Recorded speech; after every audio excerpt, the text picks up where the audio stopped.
Bapak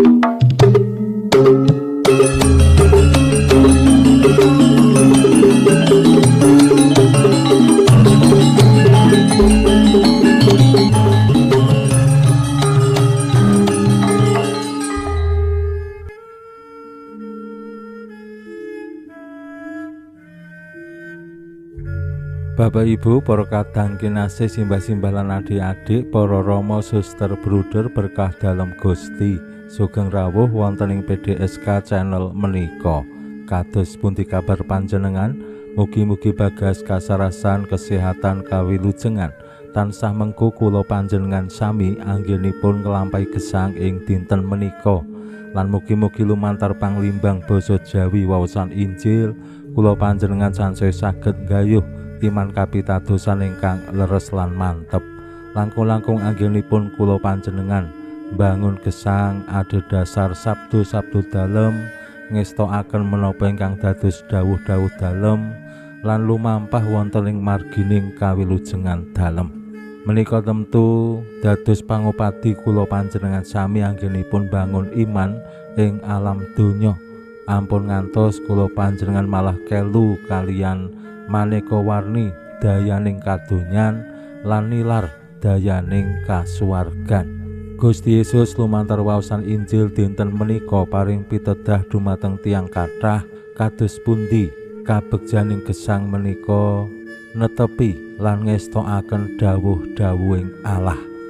Lumantar waosan Injil dinten menika kula panjenengan kaajak nglimbang-limbang kados pundi Gusti Yesus ingkang makarya paring kasaenan dumateng tiyang kathah menika adamel kasengsem salah sawijining tiyang sing ningali pakaryan dalem. Lajeng nguwuh swara memuji Ibu Maria ingkang sampun nglairaken Gusti Yesus.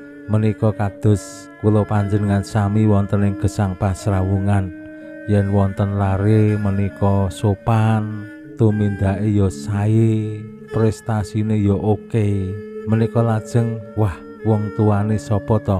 Mesti wong tuane ya apik, iso ndidik putrane ngasih kaya ngene. Kacang ora bakal ninggal lanjaran, utawi banyu ki miline mudhun.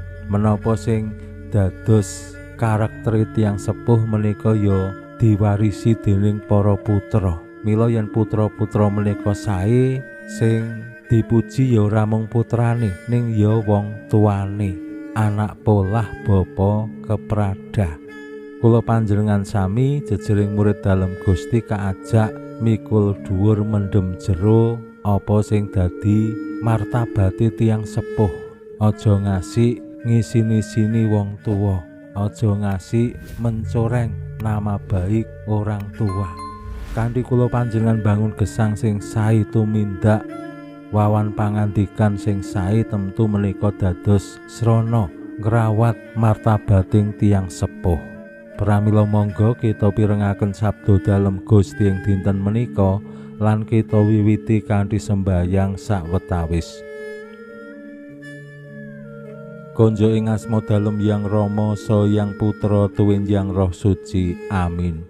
Suawi sami munjuk Gusti Yesus sabdo dalem Yang Rama ingkang sampun manjalma, mugi karsa ngandika dhateng kawula wonten ing asepen ing telenging manah kawula. KBKO kegiatan lan panglipur ingkang manjing ing sabdo dalem kapenuwana kawula mawira ing kawicaksanan dalem. Mugi-mugi srana anggen kawula maos lan mirengaken sabdo dalem, kawula sansaya nunggil ing sampeyan dalem.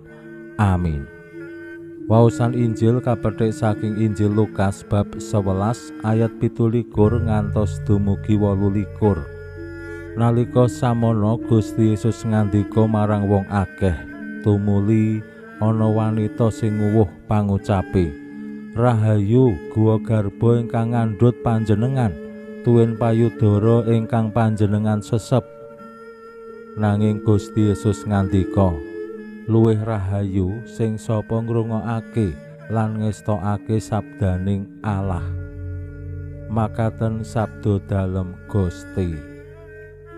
suawi sami munjuk Gusti kawula munjuk sembah nuwun karana sabda dalem dadosa obor ingkang madangi margining gesang kawula.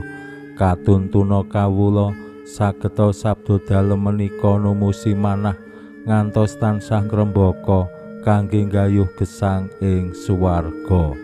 Amin. Bapak Ibu para kadang kinasih simbah-simbah lan adik-adik, waosan Injil ingkang cekak paring pitedah dumateng kula panjenengan bilih karahayuning gesang menika tumraping Gusti Yesus. Kados pundi kula panjenengan kanthi setya netepi lan ngestokake dawuh-dawuhing Allah. Menapa ingkang dipun ngendikaken Gusti Yesus menika ngarah dumateng Ibu Maria. Ibu Maria anggenipun rahayu boten amargi namung nglairaken Gusti Yesus. Dados ibu ingkang pinilih dening Allah amargi ngandhek lan nglairaken Gusti Yesus. Ananging ingkang sepisanan awit Ibu Maria gesangipun nggih tansah setya ngestokaken lan netepi menapa ingkang dados dawuh-dawuhing Allah. Yen Ibu Maria boten purun netepi lan ngestokaken dawuhing Allah, tentu Ibu Maria nggih boten dados ibuning Sang Putra, ibu dalem Gusti Yesus. Awit ingkang sepisanan nggih timbalaning Allah marang Ibu Maria ingkang piniji dados ibu dalem Sang Putra. Ibu Maria ngendika, kawula abdining Allah sendika ing dawuh dalem menika ingkang dipun preksani dening Gusti Yesus. Bilih Ibu Maria anggenipun rahayu awit nggih gesangipun adhedhasar sabda-sabdaning Allah.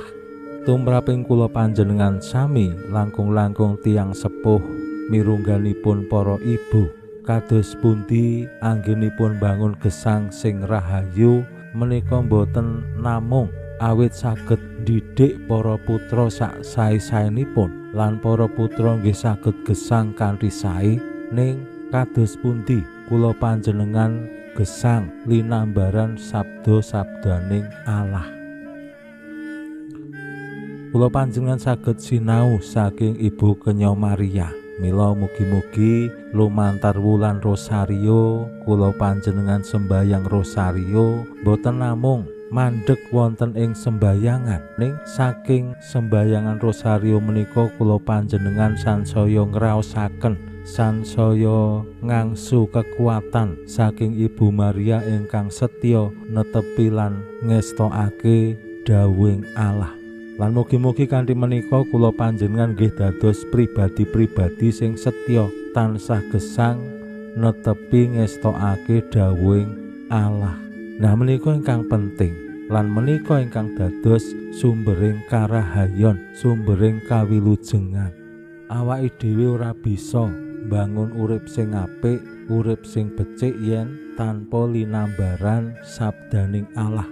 Yen awake dhewe anggone gesang menika namung miturut karepe dhewe, miturut pepinginane dhewe, apa meneh mung miturut nafsune dhewe, nah awake dhewe bisa-bisa dadi wong sing serakah, wong sing sombong, wong sing nglanggar maneka warni dawuh-dawuhing Allah.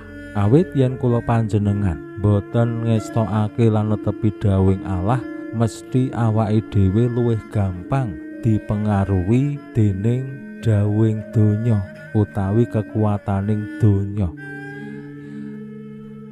Mila lajeng uripe awake dhewe ya mung kadonyan lan kula panjenengan mesti sadar lan ngakeni nggih gesang ing alam donya menika ya wektune akeh nggo kadonyan tinimbang nggo kasuwargan, tinimbang nggo netepi ngestokake dawuhing Pangeran. Umpamane kemawon sing paling gampang nggih, Allah dawuh tresnanono Gusti Allahmu lan tresnanono pepadamu kaya tresnani awakmu dhewe. Pranatan katresnan menika dados slogan sing luar biasa ana ing iman kapitadosane awake dhewe. Ning kenyataane antarane awake dhewe wong Katolik menika ya isih ana rasa sesengitan. isih ana sing ora bisa rukun tresna tinresnan. Sak brayat wis sok-sok ya do cengkah, do padu, do pisah-pisahan. Nah menika contoh sing konkret kados pundi yen awake dhewe mung gegeki nafsu ning kadonyan, awake dhewe adoh saka kasuwargan. Pinuji Allah sakmenika sarta ing salami-laminipun. Salam sehat, salam bahagia, salam katentreman. Lan mugi-mugi lumantar panglimbang dinten menika kula panjenengan tansah jinangkung ing berkah dalem Gusti ingkang Maha Kuwasa, Hyang Rama saha Hyang Putra tuwin Hyang Roh Suci. Amin.